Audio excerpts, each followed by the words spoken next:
Hyvät naiset ja herrat, mina damer och herrarna. Seuraavaksi sisään astuu päähenkilömme Joni. Hän on ammatiltaan taiteilija. Tosin näyttää siltä, että hän on hieman menettämässä kykyään. Aplodit Jonille!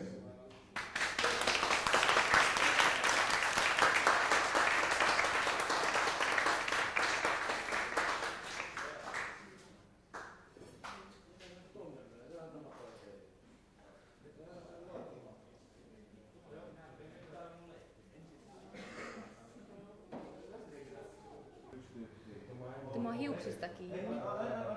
No ihan oikeesti, riepotteli ihan saatanasti. No arvaa miltä tuntuu. No ei varmaan kivalta. Miksi sä kestät sitä? No sit se löi mua.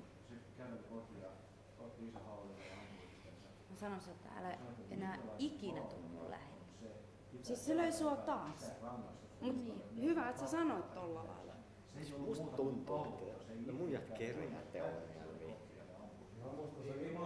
Se on yksi niitä äijien vika, kun ne teitä Vaasaan.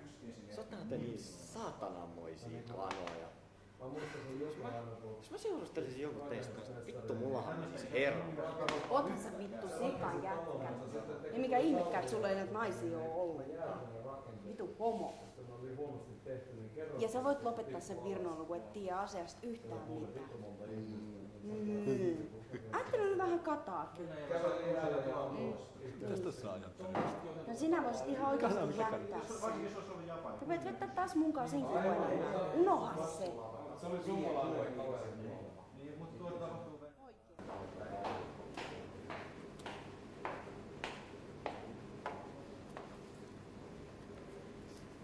Joni, vie mut kotiin.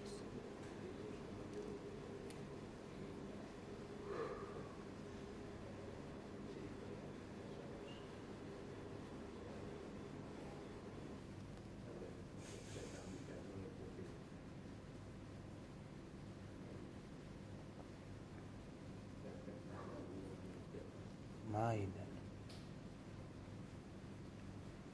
ei ole minun muusani. Muualla minun innoitukseni lähtee. Sä oot Joni aika sikajätkä.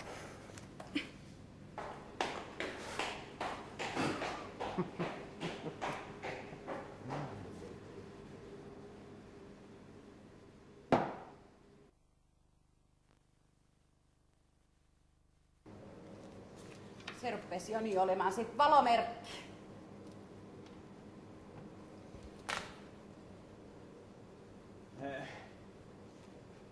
Hän viitti. Ethän sä mua ainakaan pois sen takia. No en mä oo sua pois ajanut, kun sä oot pystynyt silti maalaa, vaikka sä juotkin niin paljon. Tai et sä oot tainnut lähiaikoina mitään maalata.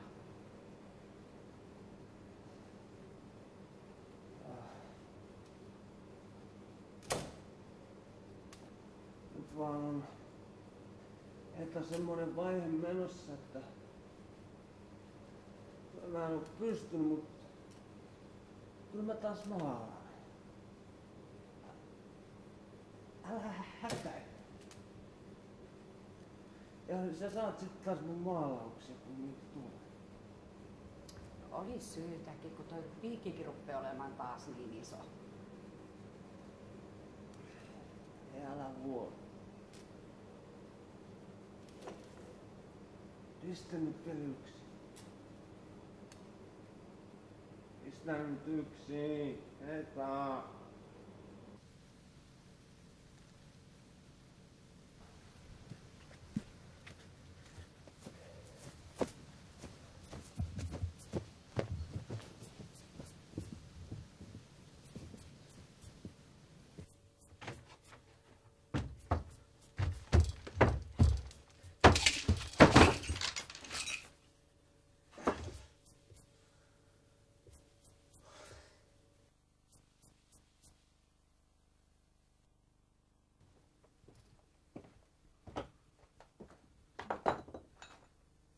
niin sä kuolet näin.